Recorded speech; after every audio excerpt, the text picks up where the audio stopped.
kurumlarının ciddi bir şekilde araştırılması ve bunların neden batırıldığı konusunda soruşturma yapılmasını istiyoruz, bekliyoruz, öneriyoruz uzun zamandan beri. Fakat bir türlü bu konularda harekete geçilmediğini sizler de biliyorsunuz. Son olarak ülkemizin gündeminde ilk sıraya oturmuştu sahte reçete konusu. Sahte reçete soruşturmaları Çalışma Bakanı'nın açıklamasına göre 2 gün önce tamamlandı.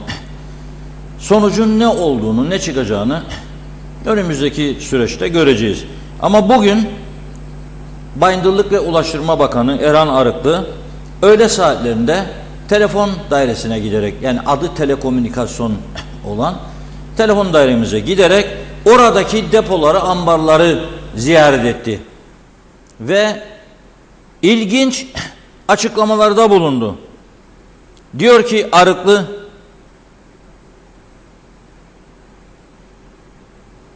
önümüzdeki günlerde diyor, etsacılıkta yaşanan soruşturmanın bir benzeri telekomünikasyon dairesi konusunda da yaşanabilir diyor. Lefkoşa ve SOS Çocukköyü yakınındaki depolarına gidiyor Arıklı ve burada daire müdürü Ömer Kanlı ve personelle birlikte depoları inceliyor. Sonra diyor ki yıllar öncesine dayanan depolarda sayım yapılmaması, suistimal, hırsızlık ve benzeri bir takım iddialar söz konusudur diyor. Dolayısıyla diyor Maliye Teftiş ve İnceleme Kurulu'nu bu konu üzerine gitmeye davet ettik ve kurum sayımlara başladı diyor. Birçok yerde toprağa gömülü malzeme bulundu diyor. Telefon dairesinden sorumlu bakan söylüyor bunları. Ben söylemiyorum. Yıllarca bu telefon dairesiyle ilgili uyarılar yapmış bir kişi olarak geç kalınmakla birlikte bu soruşturmanın sağlıklı bir şekilde yapılması gerektiğine inananlardanım ben. Çünkü uzun yıllar bu telefon dairesi, elektrik kurumu, toprak ürünleri kurumu, Kıbrıs Türk Hava Yolları gibi kurumlarda ciddi denetimlerin yapılmadığını biliyoruz. Yolsuzluk ve suistimal iddialarının meclis araştırma komiteleri tarafından dahi sonuçlandırılmadığını da biliyoruz. Ve eleştiriyoruz. Şimdi öğleyin bu depoları ziyaret gerçekleşirken Diyalog ekibi de oradaydı. Görüntüledi bunları. Bakan Arıklı'nın açıklamasını da kaydettiler. Önce bunu birlikte izleyelim, sonra konuşalım. Uzun zamandan beri yıllar ötesine dayanan telekomünikasyon dairesi, yani telefon dairemizde bir takım iddialar önümüze geliyordu, duyumlar alıyorduk. Özellikle depo sayımının yapılmadığını ve birçok suistimal vakalarının olduğu, hatta bunun daha ileri boyutlara vardığını, hırsızlığa kadar birçok iddialar ilgimize gelmişti ve biz netice itibariyle Maliye Teftiş İnceleme Kurulu'nu bundan yaklaşık 3 hafta önce göreve davet ettik. Maliye Teftiş İnceleme Kurulu'ndan müfettişler geldi ve sayıma başladılar. O sayımlar neticesinde gördük ki birçok yerde toprağa gömülmüş çok değerli malzemelerin olduğu tespit edildi. Bunlar hangi dönemde, kim tarafından, niçin toprağa gömüldü bilemiyoruz. Yine bu depolarda birçok malzeme tekrar alınmış. Teftiş kurulu bunları inceliyor. Bu teftiş kurulunun raporuna göre Sayıştay ve polisi göreve davet edeceğiz. Geçmişte herhangi bir bilinçli suistimal, hırsızlık vesaire varsa bunları hep birlikte göreceğiz. Ama gördüğümüz üzüntü verici bir manzara. Yıllardan beri depoda sayımlar yapılmamış. Girişler çıkışlar belli değil. İşte bu gördüğünüz malzeme bilgisayarda yok görünüyor ama bundan binlerce var içeride. Netice itibariyle ciddi bir sıkıntıyla karşı karşıyayız. Umarım bu işin sonu çok daha ileri noktalara varıp da mahkemeye kadar gitmez. Basit bir ihmal ya da belki de suistimalle netlenecek bir şey olur diye düşünüyoruz ama gördüğümüz ciddi bir sıkıntı önümüzdeki günlerde bizi bekliyor. Tıpkı reçete soruşturmasında olduğu gibi.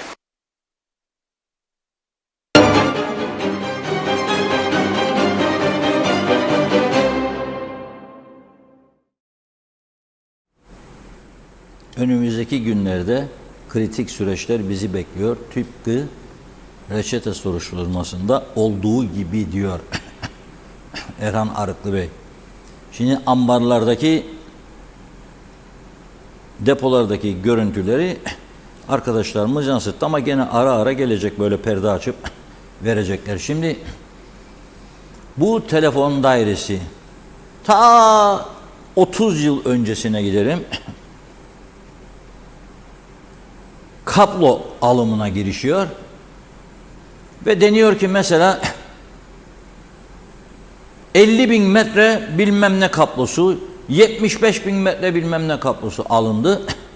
Nereye döşendi bu kablolar? Kayıtları nerede?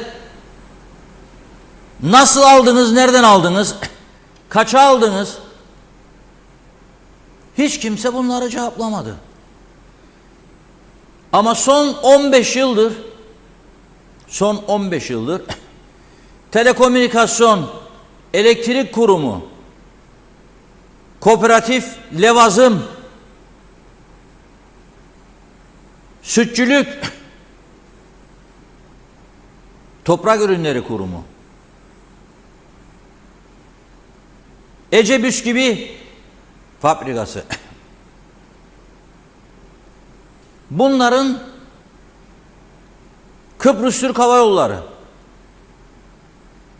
geçmişten başlayarak sorgulanması lazımdı. Çünkü öyle bir alışkanlık oldu bu ülkede, yapanın yanına kalır. Boşver, şimdi ben 10 yıl öncesine mi gideceğim, Kıbrıs Türk Hava Yolları da kötü olacağım onunla bununla falan filan. O değildir mesele. Mesele ülkenin temizlenmesidir arkadaş. Mesele, sen bu ülkede kanser hastalarına ilaç bulamazken, temin edemezken parasızlık var gerekçesiyle, bu tarafta milyonlarca 4 sene 3 sene evvelki açıklamasına göre eski Sağlık Bakanı Ali Pilli'nin 200 milyon, bugüne göre 1 milyarın üstünde ilaç attınız siz çöpe ve bu ilaçları imha etmek için de 20 milyon aldınız Türkiye Büyükelçiliğinden ve imha parası da verdiniz üstüne üstlük. Hangi ülkede böyle bir rezalet vardır ya? O da bu küçük ülkede bunların hiç ortaya çıkmayacağını mı düşündünüz ya? Hangi ülkede var?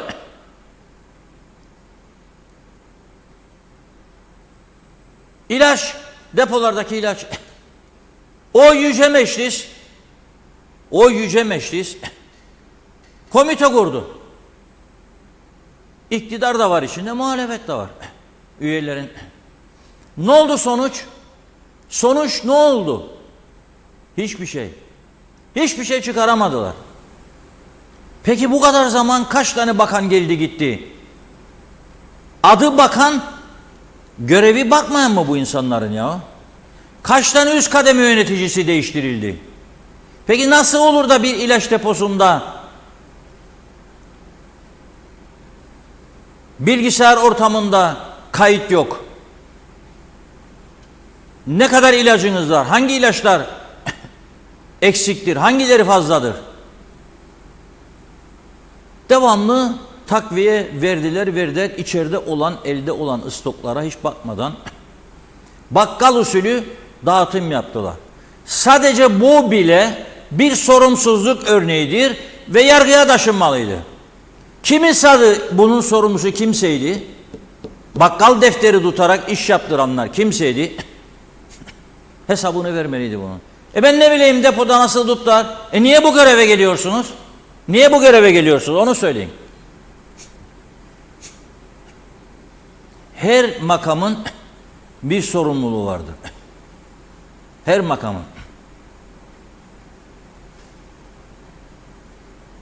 Bizim radyo, bugün arkadaş bir tanesi yazıyor. Esentepe tarafında diyor. 2 damla yağmur yağdı diyor. Bugün yani 1 saat önce Çağatay yazıyor bana. İzleyicimiz sevgili Çağatay. Yayınlar diyor sizin gitmeye başladı. 2 damla yağdı. Peki ben böyle bir ihbar aldığımda sorumluluk sahibi bir insan olarak kurumumun sormaz mıyım? Teknik servise nedir bu durum diye? Ne yapalım ya? Bırak kalsın. Olur mu öyle şey? Arkadaşlar ne oluyor bizim Esentepe'de yayınlarımız izlenmiyor? Bir bakın bakalım.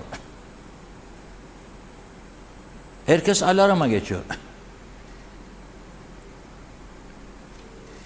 Yine bu Yüce Meclis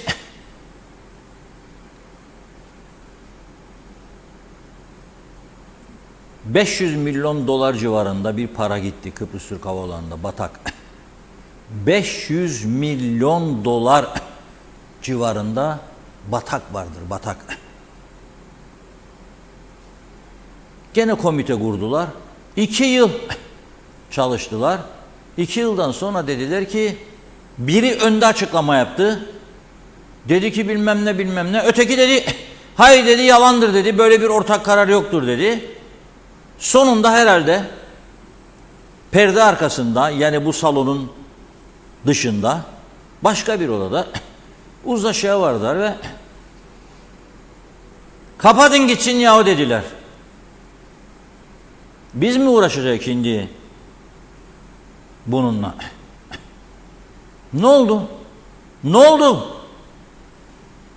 Kapatıldı.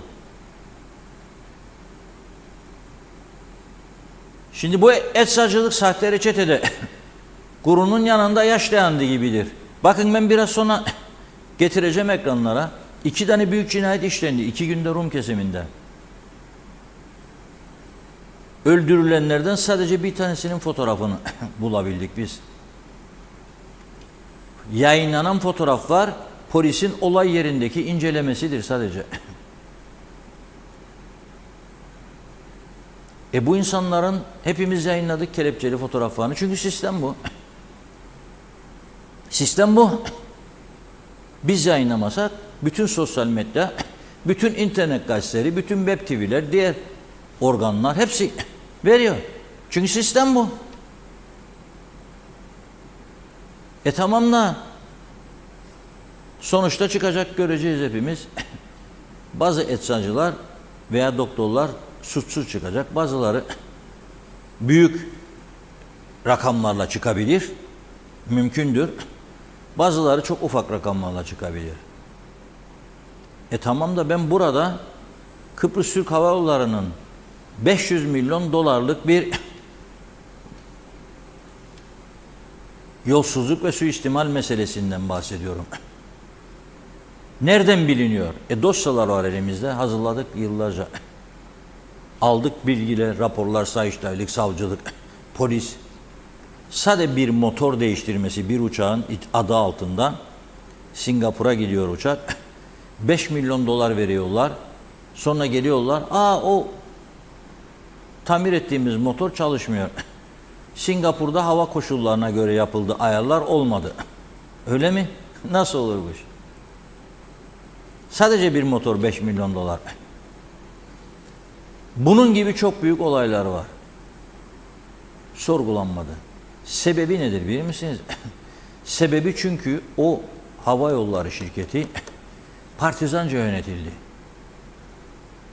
Sebebi o şirketin yönetim kuruluna iktidardaki partilerin gücü oranında atamaların yapılmasıdır. Havacılıktan anlar anlamaz, iyi ekonomi bilir bilmez ki bu tür işletmelerde ekonomik bilgi, maliye, muhasebe son derece önemlidir. Şart değil uçağın motorundan iyi anlasın bir genel müdür. Onun teknik müdürü anlaması lazım onu. Ama genel müdür kurumu karlı çalıştırmak, geliştirmekle mükelleftir. İstemediler. Partili adam atadılar. Ondan sonra batırdılar. Şimdi bu telefon dairesi kaç zamandır siz izleyenler duyarsınız benim ağzımdan. Diyorum ki bu kurum satışa da çıksa kimse almaz.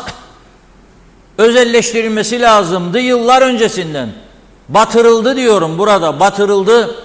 Rakam verdim daha önce, her ay kaç milyon, 60-70 milyon TL zarar eder ve maliye kabadır. 60 milyon ilaç getiremiyor bulsun, 30 milyon bulamıyor kanser hastasının ilacını getirsin. Bu kurumun zararında ayakta tutmaya çalışıyorlar çünkü korkuyorlar, sendika baskısı. Çalışanlar tepki koyacak da bilmem ne. Çalışanları sokağa atın diyen yok. Çalışanları başka birimlerde istihdam edebilirsiniz. Kimsenin bir kurumda 100 sene kalacağına dair bir garanti yoktur arkadaşım. Yoktur. Yani başladım telefonla bitireceğim telefonla diye bir garanti yoktur. Hangi ülkede vardır böyle bir garanti?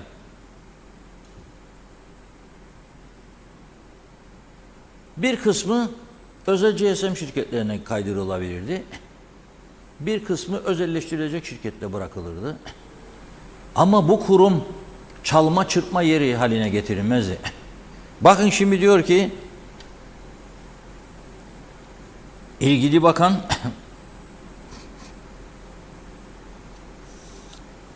kurumun diyor envanterinde dijital ortamda yok görünen, yani Rayşem varmış, ısıyla büzüşen ek malzemesiymiş bunun adı, Rayşem. Yoktur bizde böyle bir malzeme diye bilgisayarda görünüyormuş. Ama diyor 5000 adet bulundu diyor. Hadi bakalım. Nereden geldi bu oraya? Nasıl olur da yoktur listede? Bir kenara ayrıldı. İhtiyaç duyuldukça özel işler için götürülüyordu bu kadar zaman. Da 5000 kaldı orada. Nedir bu? Bu rezalet nedir ya?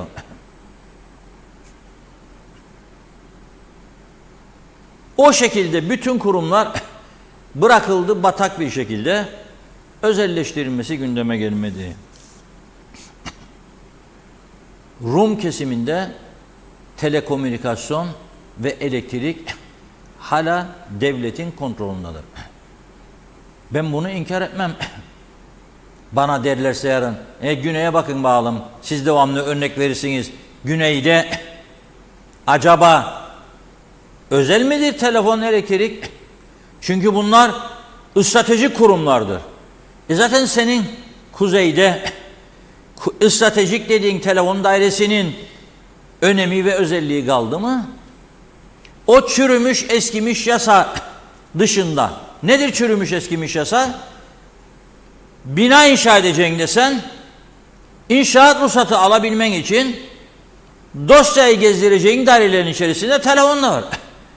30 sene 35 sene önce arkadaşlar koymuşlar, inşaat ruhsatı alabilmek için elektrik dairesine de gidecek, su dairesine de gidecek, telefon dairesine de gidecek. Gidiyor, geziyor onlardan ve vatandaş vergi ödüyor. Vergi ödeyip ruhsatı aldıktan sonra diyor hadi bakalım vergimi de ödedim, yeni yaptığım apartmana telefon bağlı veya eve. Diyor ki bunlar bağlayamayız biz diyor. Niçin bağlayamazsın? Hattımız yok. Niçin yok? Vallahi yıllardır bu hükümetler yatırım yapmadı falan filan, battık bittik işte, öyle idare edin vaziyeti yoktur. Sarılın 2 GSM şirketine, ödeyin her ay 500 bin lira 1500 lira, onlar uçsun havaya, daha da zenginleşsinler. Biz de burada ayda 60-70 milyon zarara idare edelim böyle, devletimiz sağ olsun, vatan millet gitsin, elden gitmesin, forever falan filan. Nedir ya bu? Nedir bu? Kimi kandırır? Kandırdınız zaten, 30 sene 40 sene oyaladınız ve halkı da alıştırdınız bu sahte düzene. Bu sahte düzene halkı da alıştırdınız ya siz. Yani hiç görmediniz, hiç duymadınız bunları ha. O telefon dairesinin kırık dökük yıkık ambarlarına Hiç gitme bakma zahmetinde bulunmadınız ya siz bunca sene.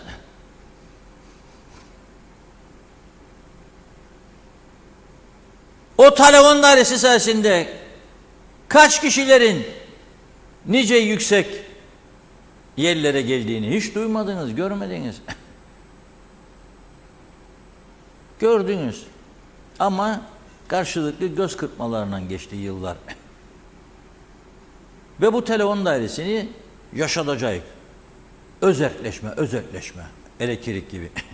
İkisini de mamur ettiniz, ikisini de batırdınız.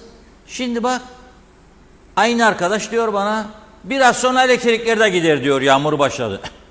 Ne büyük korkudur. Derler ki, sakın stres yapmayın ha, sağlığa iyi değildir stres. Nasıl yapmayacağım? Yola çıkarım, Gönyeli'den sonra Boğaz'a geldiğimde elektrik yok, orta refüjlerdeki lambalar yanmıyor. Karanlık. Orta refüjdeki taşlarda boya kalmamış, fosfor yok. Görmüyorum, her an çıkabilirim. Yolda giderken hele biraz da yağmur yağsa, hava karanlık olsa, önümde beton mikseri gider, her an altına girebilirim. Traktör gider. Nasıl stres yapmayacağım? Aman önüme biri çıkmasın. Aman kırmızı, yeşil yandı, geçme çünkü diğer taraftaki kırmızı geçip seni vurup öldürebilir. Bu stres işte. Bu stres. Telefonu kaldırdın, çalışmaz. Bu stres işte. Yağmur yağdı, elektrik kesildi, çocuklar çalışacak. Ya hanım üstüne yemek koydu. Ya sen oturacaksın bir film seyredeceksin ya bilgisayar açık. Aman elektrikler gitti. Bu da bir stres. Ne var yani, varlık içinde yokluk çekerek. Öte taraftan da Facebook'larda lüks yaşam fotoğrafları paylaşılır. Bugün de böyle geçsin arkadaşlar. En kötü günümüz böyle olsun. Blaklar, şivazlar masalarda. Yahut da ne bileyim hangi memleketten, Dubai'lerden bilmem ne safari yaparken fotoğraflar, videolar. Bu tarafta da böyle bir yaşam. Yahut da ne bileyim 1,5-2 milyon sterlin yeni iskelede bir villa ya da Alsancak'ta 1+1 apartman dairesi iyi günlerdir alın 150 bin, yakında 300 olacak. Öyle derlermiş. Nasıl? Yolum yok, elektriğim yok, suyum doğru dürüst akmaz. Arıtma yok, kanalizasyon yeterli değil. Türkiye gelsin yapsın bunu da derler herhalde bazıları. Ne kadar yapacak? Telekomünikasyon dairesindeki bu soruşturmanın bir an önce sonuçlandırılmasını dört gözle bekliyoruz. Artık bu adımdan sonra Sayın Arıkkı da geri adım atamaz. Mali polis de geri adım atamaz, söyleyeyim. Yani biz boşuna adam göndermedik oraya. Boşuna kayıt yaptırmadık. Burada da boşuna konuşmuyoruz. Eğer geri adım atarsanız sorumlu sizlersiniz. Çünkü bu şekilde bu ülke devam edemez. Buyurun Funda Hanım. Hızlıca mesajlara başlayalım o zaman. Vakit kaybetmeden çok teşekkür ediyoruz. Ayşe Esençağ, Şahin Özdil iyi yayınlar diledi. Tugi Falyacı'da nice yıllara doğruların adresi diyor. Başarılarınızın devamı dileğiyle. Yılpay Mustafa Aksöz, o zata göre herkes hırsız fakat Kıptekin akaryakıt alımlarını unuttuk sanmasın yazdı. Şahidoğlu sağlıklı yayınlar, devamlı izliyorum. Olamaz demiş, daha neler duyacağız.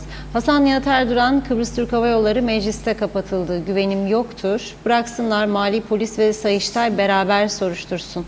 Lütfen. Mustafa Özcan, bu yüce meclis kökünden gidene kadar bizleri daha neler bekliyor Allah bilir. Tema Yavaş, yağmurun hiç durmadığı Londra'dan selamlar demiş. Mehmet İnancı da yağmurlu bir günden selamlar diliyor. İsmet Ezel, komite demek yaz tahtaya demek.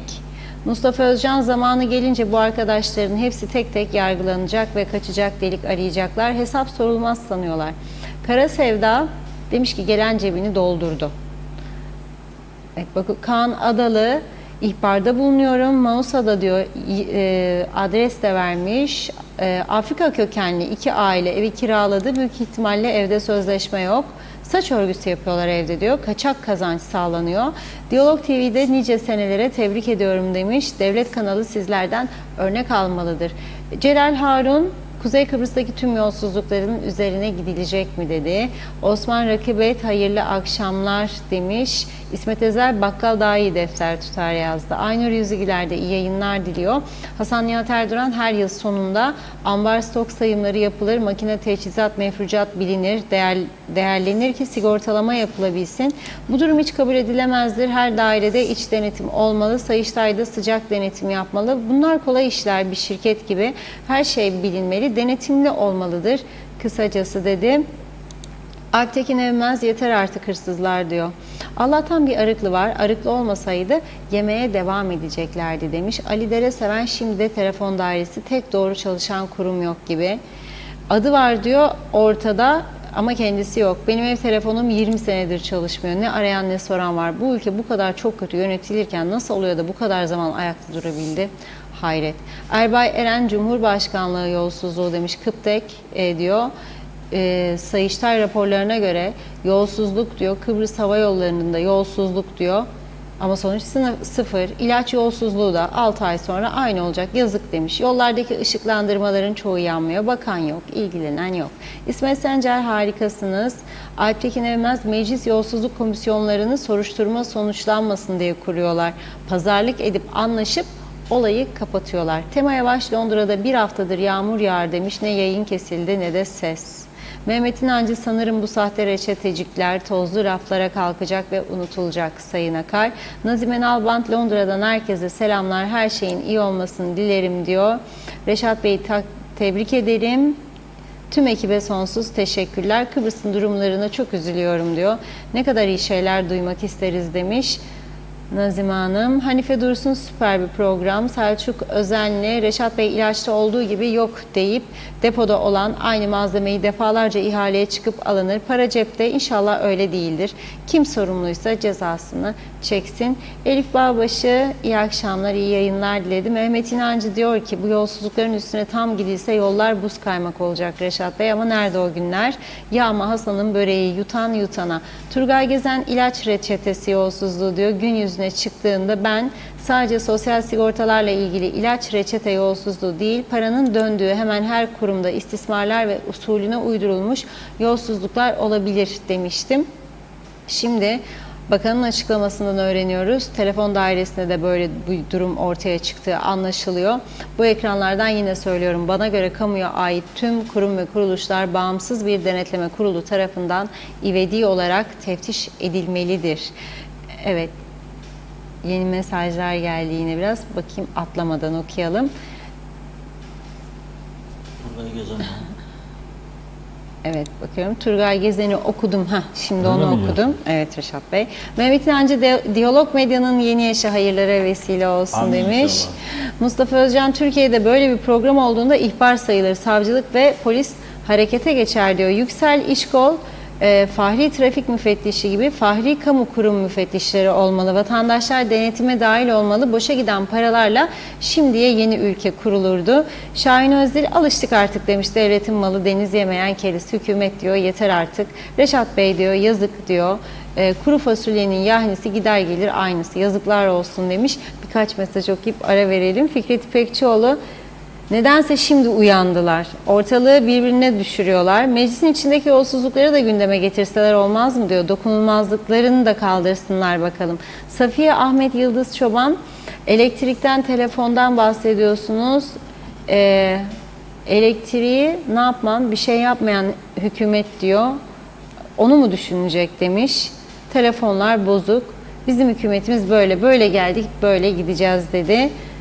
Yüksel İşkol, yolsuzluk olmayan bir kamu kurumu varsa lütfen ismini söyleyin, öğrenelim demiş. Arif Mustafa Cüce'yi de okuyup ara verelim. Reşat Bey diyor, izliyorum soruyorlar Diyalog TV'yi, en çok gündem özeli beğenirim dediler diyor. Sizin köşe yazınızı okumuyorlar galiba, ben köşe yazınızda çok da beğeniyorum demiş. Hasan Yeniçeri de Banana Cumhuriyeti ne olacak diyor. Cengiz Güseray da herkese sağlık ve güzel günler dilerim dedi. Daha var mesajımız, devam edeceğiz. Buyurun. Evet çok teşekkür ediyoruz. Kıbrıs'ta Mali polis, Anavatan Türkiye'de Mali polis, MASAK bugünlerde çok yoğun işlerle uğraşıyor ve daha uğraşacakları anlaşılıyor. Şimdi bugün Kıbrıs'ta sahte reçete olayından sonra Mali polis yeni bir yoğun çalışma dönemine girmiş oluyor. Telefon dairesini araştırmaya başladı. Bekliyoruz. Ortaya çıkacak, ne çıkmayacak göreceğiz. Tarafsız bir soruşturma olacağına inanmak istiyoruz. Ve gerçeklerin ortaya çıkması bundan sonrası için çok önemlidir diye düşünüyoruz. Şimdi 2 gündür Türkiye'de neyle çalkalanıyor? Adını siz de duydunuz çok tabii ki. Dilan Polat. Galiba 130 civarında, evet, dünyanın 10 farklı ülkesinde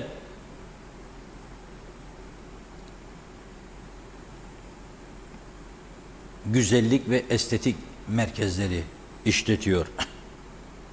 Nisan 2023'te Girne'de de bir şube açılmıştı. Onun adıyla Dilan Polat Güzellik Merkezi. Tabii bu kadın ve kocası Engin Polat 130 şube, fakat lüks yaşam içerisinde. Öyle sosyal medya paylaşımları oldu ki geçmişte, bu Girne şubesinin fotoğraflarıdır, bakınız. Ne kadar delüks bir yer. Güzellik ve estetik bakım merkezi. Görüyorsunuz değil mi?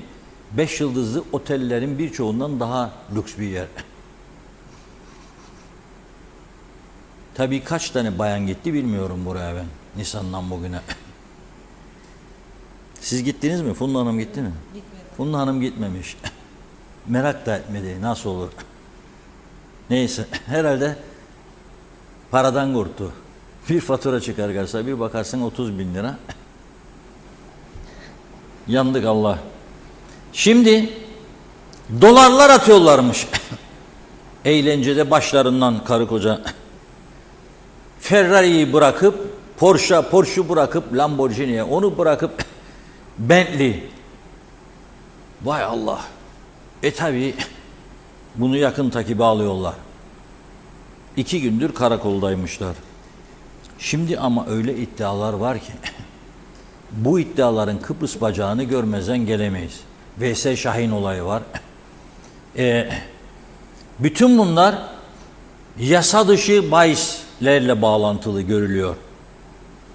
Şimdi bir var, bahis oyunları yasaldır, devletin kontrolündedir, vergisini vermektedir. Bir de vardır yasa dışı, kaçak bir şekilde bu işi yapanlar ve servetlerine servet katan, birkaç yıl içerisinde 3-500 milyon dolar veya birkaç milyar dolarlık servet sahibi olan insanlar durumuna geliyor. Ve tabii ki işte en fazla bunu nasıl belli edecekler? Yani zenginim ben. Orada dikkatleri toplamaya başlıyorlar. Dolarlar atılıyor havaya. Öyle kutlama yapıyorlar. Bilmem hangi ülkeden fotoğraf. Özel uçakla nereden nereye gidip gelme. Netice itibariyle MASAK, Mali Suçları Araştırma Kurulu Türkiye'de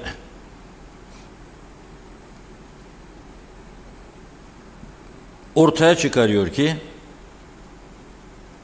tasfiye halindeki şirketlerden aile bireylerine sahte fatura kesiliyormuş. Sahte aile şirketleri arasında para transfer ediliyormuş. Gayrimenkul gibi birçok mesele. Ve bu yüzden de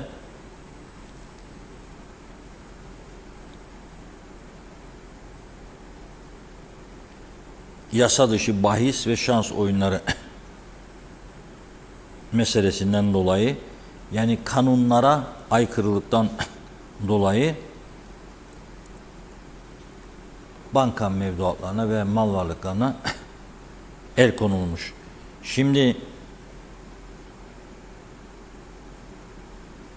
bizim ülkemizde yasa dışı bahislerle ilgili geçmişte çok uyarılar yapıldı. Ama bazıları devletin içine kadar girmiş durumdaydı. Nasıl girdi? Yakın ilişki kurarak. Ve hep korundular. Ve hep aklandılar. Yasal yapanlara yönelik de yasal olarak şans oyunlarını yönetenlerin de aleyhine kampanyalar yürüttü.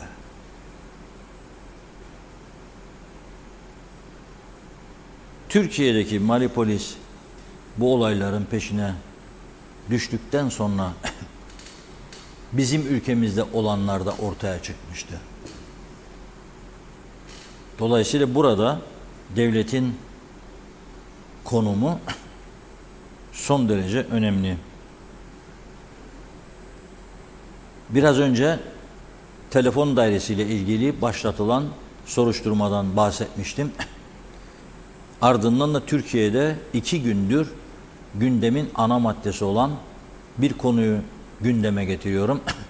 Çünkü bu gözaltına alınan Dilan Polat'ın Nisan ayında Girne'de de şubesi açılmıştı. Ve bununla da ilgili bugün sayısız kısa süreli videolar gördüm. Google'da arama yaptım, tarama yaptım. Değişik televizyon kanallarında, YouTube kanallarında farklı yorumlar gördüm. Şimdilik şu an itibariyle daha fazla bu konu üzerinde konuşmak istemiyorum. Ta ki Türkiye'deki soruşturmanın sonuçları açıklansın. Açıklandıkça Kıbrıs'la ilgili bir bacak varsa veya bacaklar varsa elbette bunları da konuşmaya devam edeceğiz. İlginç bir mesele, Kıbrıs adasının her iki tarafında şu anda bir numaralı gündem maddesi büyük uyuşturucu ticareti. Gerçekten bu adanın iki tarafı da korkunç bir tehlike altındadır. Beyaz zehir tehdidi altındadır.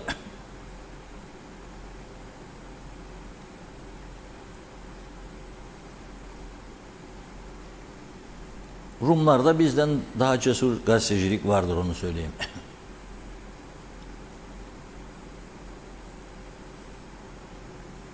Üç 4 yıl öncesinden Cyprus Mail gazetesi manşetinde uyuşturucu ticaretini gündeme getirirken out of control diye bir başlık atmıştı. Kontrol dışı. Şimdi bizde 5 yıl önce, 4 yıl önce böyle bir başlık atıldığında ne derlerdi biliyor musunuz? Ne münasebet, kontrol dışı. Ne burası uyuşturucu cenneti mi? Polisimiz nerede duruyor? Polisin yetişemiyor. Sen hala bugün oldu 18.000 dolar verip narkotes cihazı almıyorsun. Yolda durdurduğu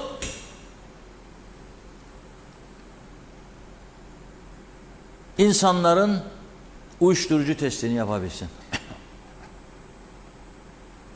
Arabanın içinde deli deli hareketlerde bulunuyor. Özellikle Afrikalılar. Polis anlıyor bir madde tesir altındadır.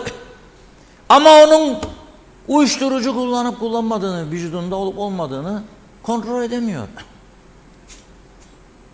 Karakola götürürse de kan almak istemesi halinde izin vermediği sürece o gözaltına alınan şahıs kanını alamaz, tahlile göndersin. Ne bu işkenceyi çektiriyorsun sen senin polisine? Zaten 1000 kişi en az kadrosunda eksik var. Niye bu işkenceyi çektiriyorsun sen? Ve nereye götürmek istersiniz bu ülkeyi? Bakın güneyde 2 gün önce Limassol'da, dün de Lefkoşa'da cinayet işlendi. Limassol'daki olay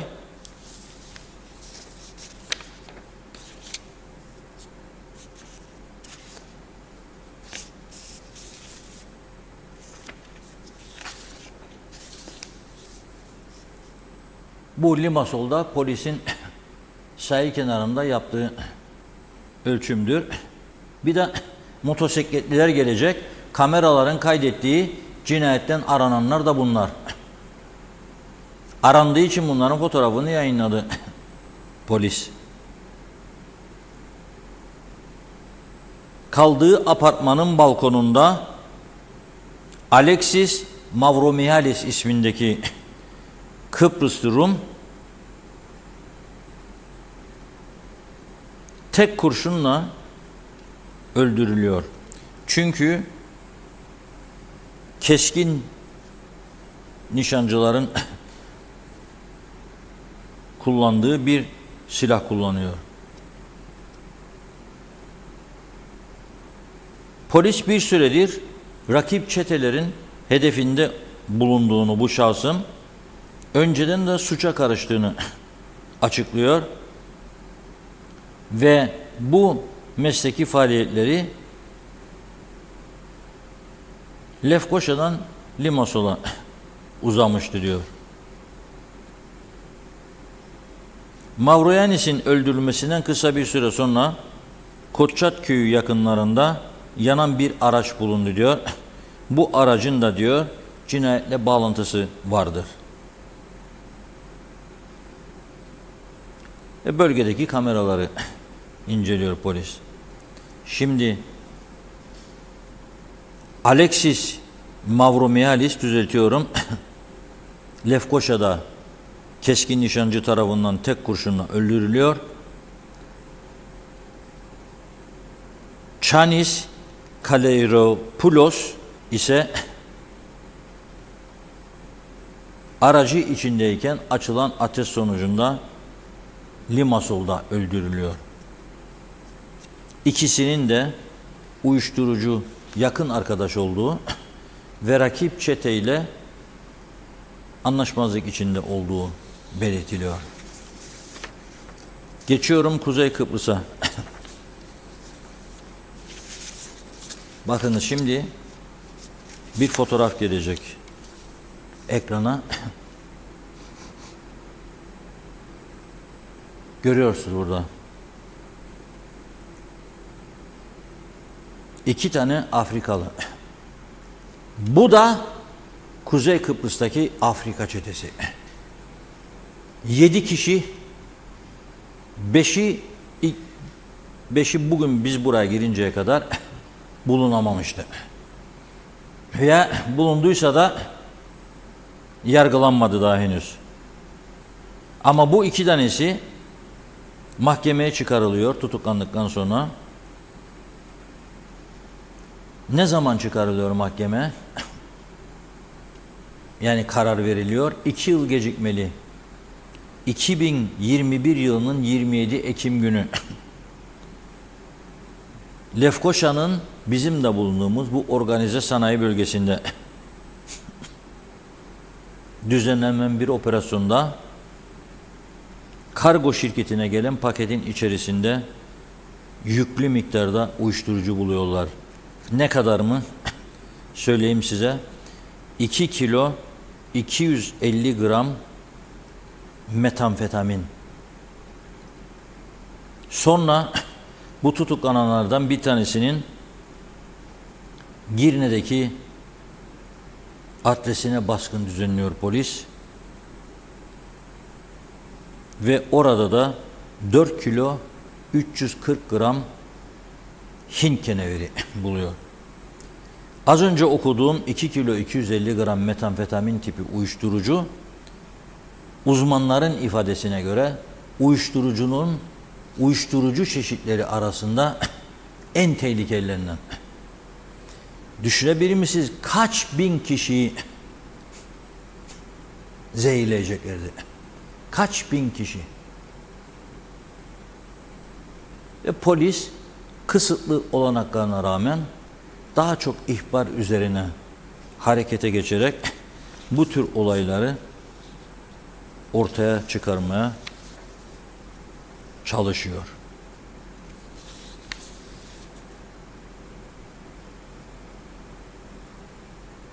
Bir tanesine 12 yıl, diğerine de 10 yıl hapislik cezası veriyor mahkeme. Ama 5 tanesi daha var çete üyelerinden yargılanacak. Daha nice çeteler vardır. Daha nice çeteler vardır. Polise devletin bu konularda yardımcı olması şarttır. Öncelikle de narkotik. Bakın bizde bu sene ölümle sonuçlanan trafik kazaları güneydekinin 2 katıdır. Orada benim 3 katı nüfusum var. Ama benim trafikte ölenlerin yarısı kadardır hayatını kaybedenler orada. Neden? Çünkü son 2-3 yıldır Rum polisi artık sadece alkol testi yapmıyor. Şüpheli gördüklerine uyuşturucu testi de yapıyor. Ve yüzlerce kişi çıkardı ortaya. Uyuşturucu tesiri altında araç kullanan yüzlerce kişi çıkardı ve tutukladı. Bu ne demektir? Bu diğer insanların, yani trafikte seyreden, hiçbir suçu günahı olmayan insanların devlet tarafından korunması demektir. Siz bu testleri yapmadığınız sürece, bu teknolojiyi bu ülkeye getirmediğiniz sürece hiçbir suçu olmayan insanlarınızı düşünmüyorsunuz demektir. Onların hayatı, can ve mal güvenliği sizi ilgilendirmiyor demektir. Sahte nutukları bırakalım, vatan millet bilmem ne. Eğer gerçekten önem veriyorsanız vatana ve millete ve buradaki halkın canına, hayatına teknolojinin gereklerini yerine getireceksiniz. Polisinizi güçlendireceksiniz. Ve bu ölümlü kazaları ve bu uyuşturucu çetelerinin ticaret gücünü bertaraf edeceksiniz. Hiçbir güç devletin gücünün üstünde olamaz. İddia ediyorsan ki devletsin, iddia ediyorsan ki bir yönetim mensubusun bu ülkede, bunlara önem vermek zorundasın.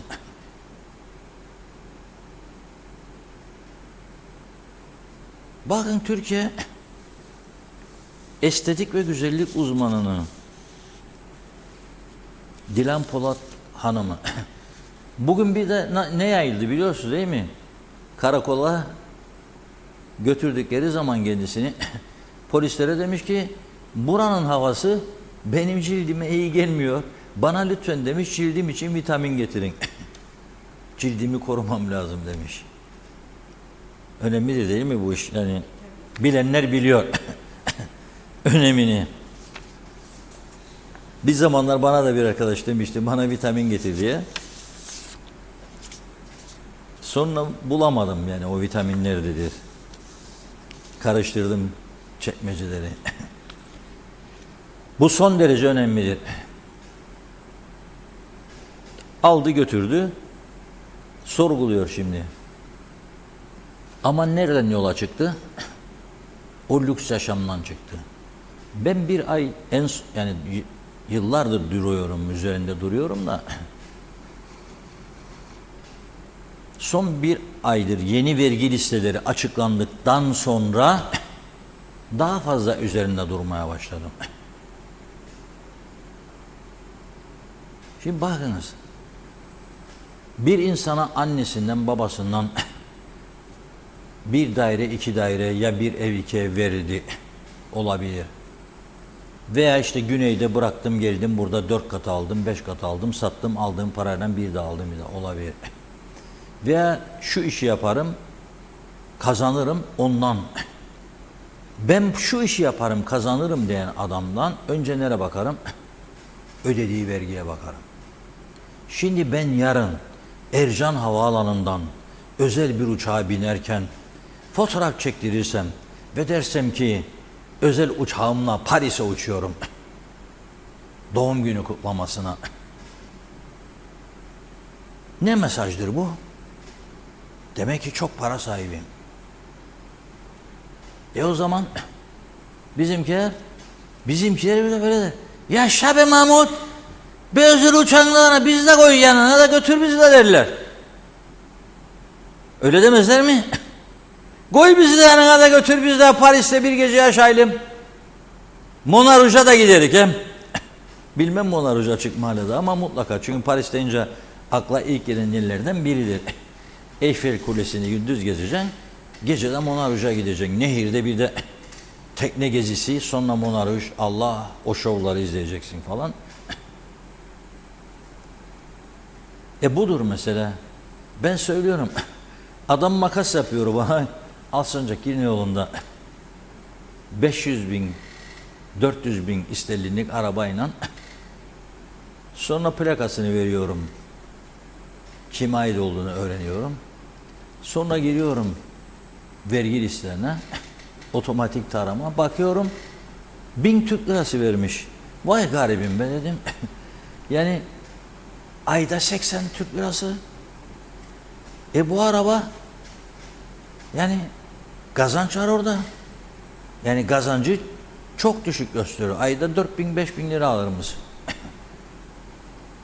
Geçen sene için söylüyorum. Ve bunu bizim buradakiler hiç görmezmiş. Olmaz ya bu kadar gözümüze baka baka. Buyurun Funda Hanım.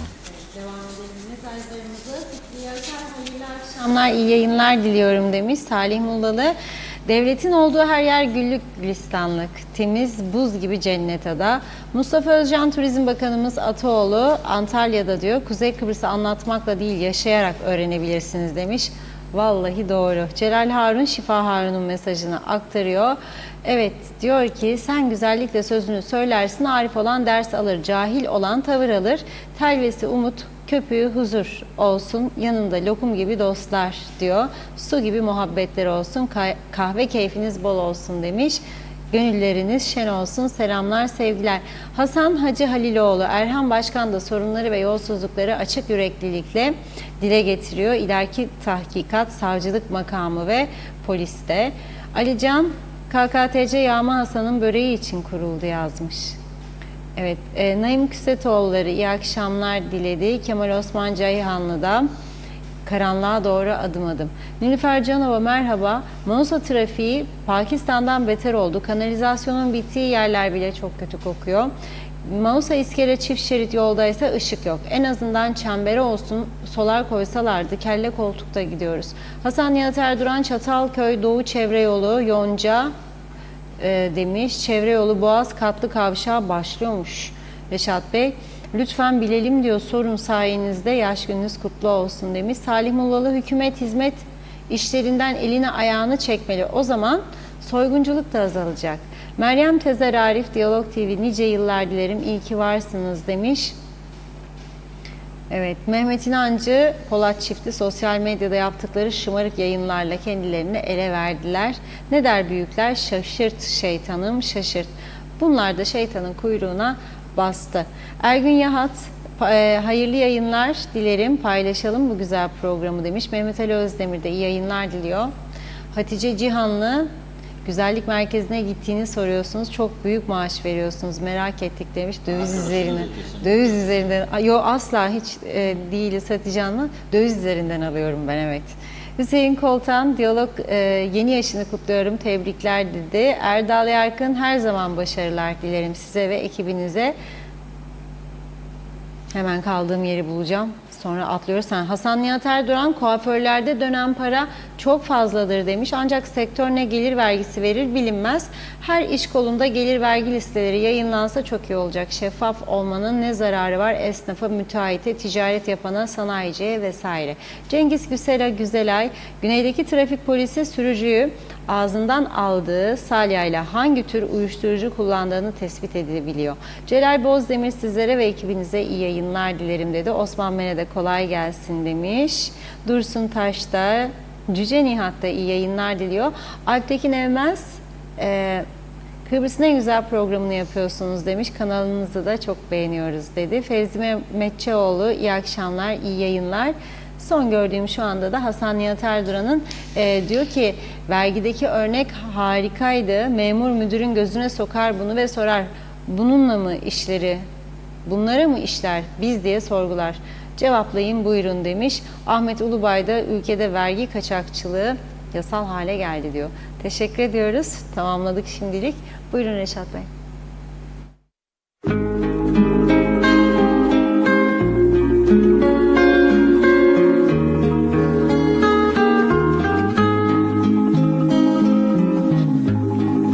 And I love you so.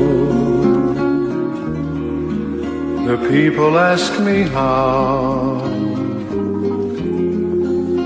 I've lived till now. I tell them I don't know. I guess they understand how lonely life has been. But life began again the day you took my hand. And yes, I know how lonely life can be. The shadows follow me, the night won't set me free. But I don't let the evening get me down. Now that you're around me,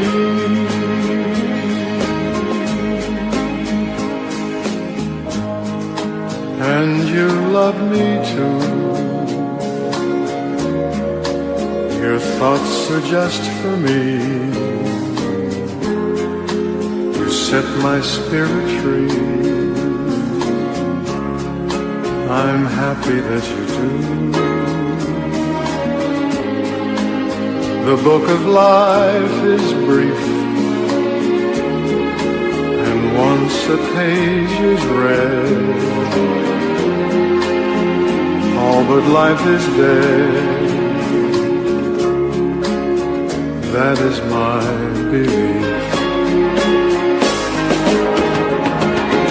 And yes, I know how lonely life can be. The shadows follow me, and the night won't set me free. But I don't let the evening get me down. Now that you're around me.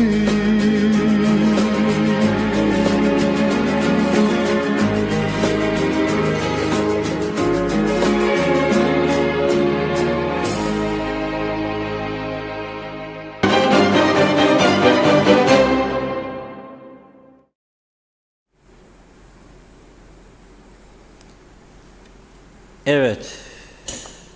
And I Love You So. Güzel bir şarkı dinledik. Telifsiz tarafından. Çok teşekkür ediyoruz. Şimdi dün bir yarışma başlatmıştık. Soldan sağa okumayla sağdan sola aynı olacak diye. Yaklaşık 40 kişi 47 mi? Funda Hanım 47 kişi tespit etmiş. Yarın Cuma mübarek güne bırakıyoruz isim listesini. Hepsini açıklayacağız. Bizim Derya Hanım'a sorduk. Dedik ki elimizde eski promosyonlardan kalma ne vardır? Çok güzel saç tarakları var dedi. Fırçaları, fırça ve tarak. Biz de yakışıklı ve güzel görünmek için, bayanlar güzel, erkekler yakışıklı, fırça veya tarak verelim dedik. Yarın okuyacağımız isim listeleri uygun olan Diyalog Medya'dan geçer, Derya Hanım'dan hediyesini alır. Şimdi bugün geri kalan kısmını devam edeceğiz. Aların dışında geri kalan, çünkü mesela bede olmayabilir, yoktur, cede yok, var yoktur. Dolayısıyla geri kalanları bugün tamamlayalım diyorum. Mesela bir ip ucu daha vereyim. Mesela Efe Tersini okuyun, gene Efe. Mesela benim bir arkadaşım var, Ahmet Ese'dir adı. Ese, tersini oku, gene Ese. Mesela bir deterjan vardır, ünlü. Ben bazılarına taş atarken derim, sen onunla yıkan, çamaşır deterjanıyla derim, temizlenmek için. Onu da veriyorum, bir üçüncü örnek size. O mu? Tersini okuyun, gene o mu? Geri kalanları sizden rica ediyoruz. Dün aları okumuştuk. Ata, aka, ana, ara, ada, anna, ala, aza, amma, asa, aya, ağa. Bugün birkaç tane daha galiba alarda gördüm. Anayı okudum zaten, azayı okudum, ağayı okudum. Bu şekilde. Diğer harflerden de sizlerden bekliyorum. Bakalım ne tür gelecek. Mesela benim bulduklarım, bir tane de yeni bulduklarım içinde aya var mesela. Aya, sağdan sola. Atayı zaten okumuştum. İlk okuduğum isimdi. Ata, ata. Ağa, ağa, aza, aza.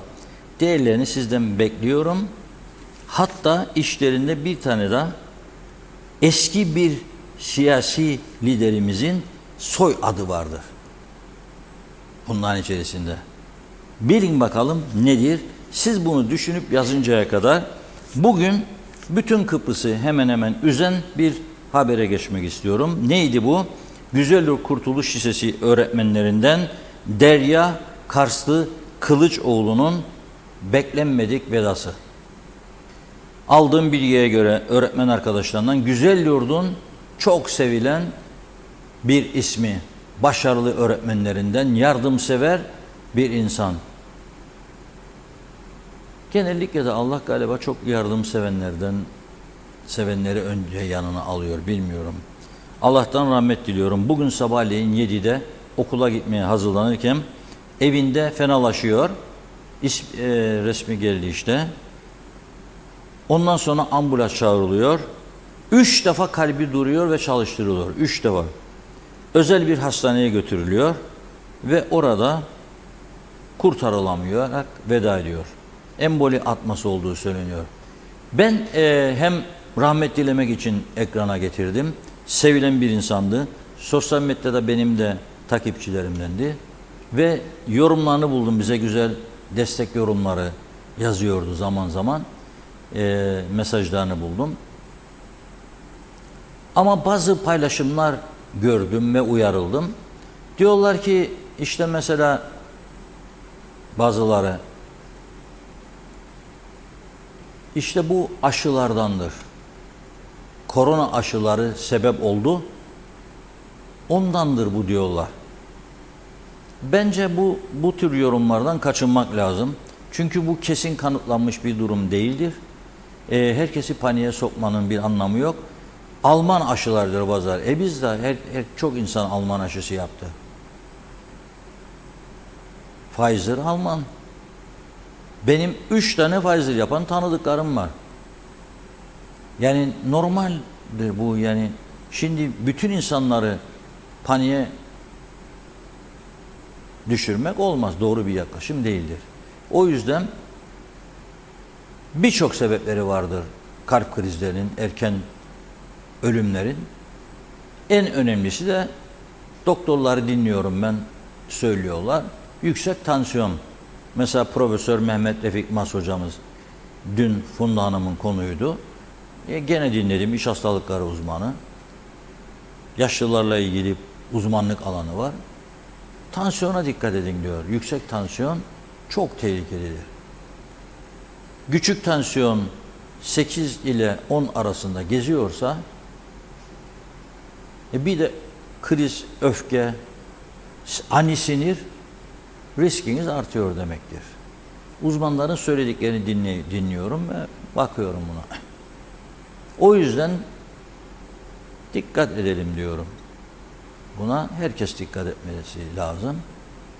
Ama aşılardır bu hale düşüren bizi. Bu kanıtlanmış bir durum değildir. Yani diğer insanları da paniğe düşürmeyelim diyorum. Ve başlıyoruz starda. Soldan sağa, sağdan sola, Aynı harf olacak. Ben örnek verdim size. Omo dedim mesela.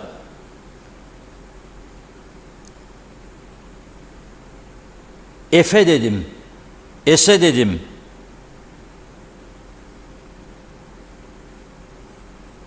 Sizlerden de bekliyorum. Bir izleyicimiz yazmış. Bir liderin soy ismidir dedim. Hemen yazmış Talat diye. Hakikaten Mehmet Ali Talat Bey'in soyadı Talat'tır. Tersini okuyun Talat'ın, gene Talat.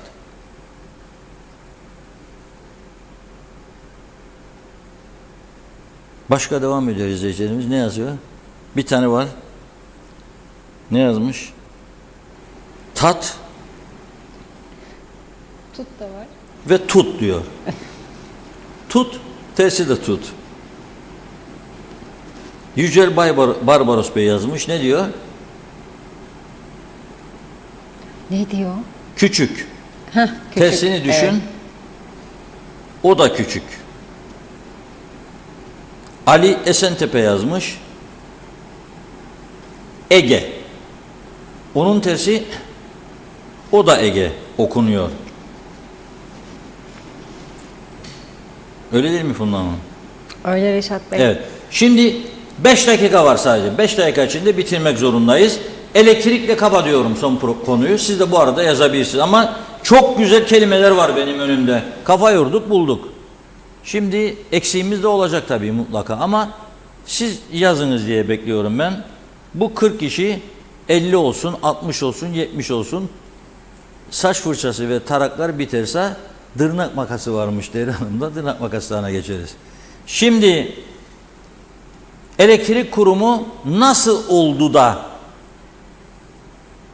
sabahleyin %31 açıkladı zam oranını da akşam %15'e çekti? Merak edip sormak lazım onu. Merak ettik, sorduk, soruşturduk, araştırdık ve ortaya çıktı. Şimdi diyorlar ki bizi kurtaran rakam %31 zamdı. Yani zarar etmemek için. Çünkü kurum tüzüğünde öyle bir madde varmış. Kurum 2 ayda bir fiyat belirler ve belirlediği fiyatta zarar olmaması lazım. Yönetim kurulu korktuğu için bir soruşturma açılmasın bir şey. Hesabını kitabını yapmış %31 zam. Biliyorsunuz epey personel alındı. Geçi onlar diyor ki personel alınma ilgisi yok. Bence vardı. Neden olmasın? Yani 145-150 kişi aldınız ya. Oldukça önemli bir maliyet binmiştir kurumun üstüne. Bir de akaryakıt fiyatlarına değişiklik var diyorlar. Maliye Bakanlığı'ndan güvence alınmış bu konuda. Şu anda 2 aylık stok var elektrik kurumunun elinde. 2 ay sonra yakıt almak için de fiyat araştırılıyormuş. Dolayısıyla yeni fiyatlar alıncaya kadar %31'lik zam olması lazım. 15'e düştüklerinde geri kalan kısmı için ayda 100 milyon zarar. 100 milyon. Maliye Bakanı demiş ki bu siyasi bir karardır. Ben size ayda 100 milyon açığınızı kapatacağım. Yeter ki siz vatandaşlara %31 yapmayın, 15 olsun bu zam. 2 ay Maliye Bakanı 200 milyon da elektrik kurumuna ayırması lazım şimdi. İlaç için para bekleniyor. Yakalanan Afrikalıların deport edilmesi için para bekleniyor.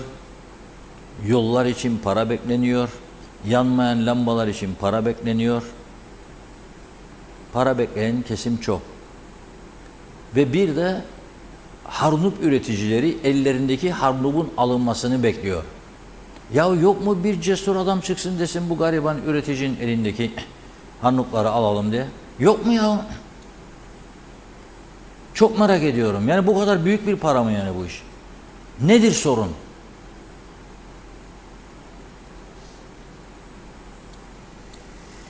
Tarım Bakanı yeni bakan oldu. Eski Çiftçiler Birliği Başkanı. Çiftçinin, köylünün derdini iyi bilen adam. Maliye Bakanı buna da bir cesaretli adım atsın, göstersin ya. Kaç paradır oğlum desin Hüseyin Çavuş. Harnupların tutarı ne kadar tutacak? 10 milyon mu, 2 milyon mu, 5 milyon mu? Veriyorum ya kardeşim, hadi alın harnupları. Pekmez yapın, fabrikalarda satın. Fiyatları düşürün. İnsanlar ucuza yararlansın bu doğal üründen. Evet, geldik Funda Hanım. Son yazılanlar ne diyorlar? Başlayalım okumaya. Hızlı bir şekilde. Yani şöyle kaldığım yere gideyim. Çok var çünkü. Ömer Kan, hepsini not alıyorum, merak etmeyin. Şimdi okuduklarımda atlamış olabilirim. Tülay Öktem Aba Ala 2 demiş. Leyla Taşkın Takat diyor. Sayaraker Ara. Evet. Lütfü Toruntay, sağlıklı yayınlar dilerim. Ben hiç inanmıyorum aşıdan öldüğüne. Ben 7 defa yaptırdım. Yaşım 71,5 demiş. Maşallah. Dileyelim Allah sağlık versin. Sıdıka Züğürt yazdı. Aycan Mavi Gözlü Yükseliş, Can Aktanlı, Yusuf Artam, Yardımcı Nalan diyor. Evet. Tuncay Öktem'i okudun mu acaba? Ali Esentepe'de Ege demiş. Onları siz okumuştunuz. Bakıyorum. Onu okudum. Kezban Ali de Nalan diyor. Ayşe Ataçeker de yazdı. Ozan Özsoy, Kenan Aytekin Kütük demiş. Evet. Zeynep Benekli. Ütü diyor. Evet. Zeynep Benekli Kök diyor. Kezban Kanlı da Kabak dedi. Aycan Mavi Gözlü Yükseliş Tenet demiş. Tenet ne demek? Selma Türkmen de Nalan. Bakıyorum. Melek Bardak Kütük diyor. Celal Bozdemir, Akın Akarsel, Umahan Davulcu, Ece Eke Eye, El Ele, Emme dedi. Suzan Darbaz, Nazan demiş. Ali Esentepe, Makam, Kelek, Kavak, Salih Mullalı, Tat dedi o da. Güner Keskin de yazdı. Tut da var. Bakıyorum Halit Özergin, Lal Ece Ege diyor. Ali Esentepe, Kırık Kazak, Kayak dedi. Bakıyorum. Beyci Hurcan da iri ulu yazmış. Caner Paltan'ın da yorum var. Mum, şiş, yay diyor. Aycan Mavi Gözlü diyor ki Tenet, inanç, prensip. Zannediyorum tamamladık gibi. Dediğim gibi notlarımızı alıyoruz atlamadan. Buyurun Reşat Bey, sizin son eklemek istediğiniz. Son ekleyeceğim size gücenecek ama iki arkadaşınız. Funda Hanım'ın 2 tane çok iyi tanıdığı değerli arkadaşı var. Onların isimlerini düşünmedi bile, okunuşu soldan sağa sağda sola. Nazan, Evet, Nazan. tersi de Nazan. Öyle değil mi? Evet. Burada da yazdılar. Nalan da yazdılar. Nazan dedim ben ama. Nazan'a selamlar Nazan biraz yollayalım. farklı. Aziza, tersi de Aziza. Evet. Mesela Alsancak'ın bir ünlü market zinciri var. İleli, tersini okuyun, o da İleli. Kavak, tersi de Kavak. Evet. Niçin? Tersi de öyle. Neden?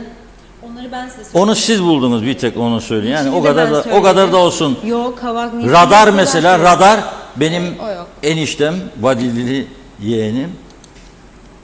Kapak, tersi kapak, yatay, tersi yatay, kısık, kılık, madam, milim,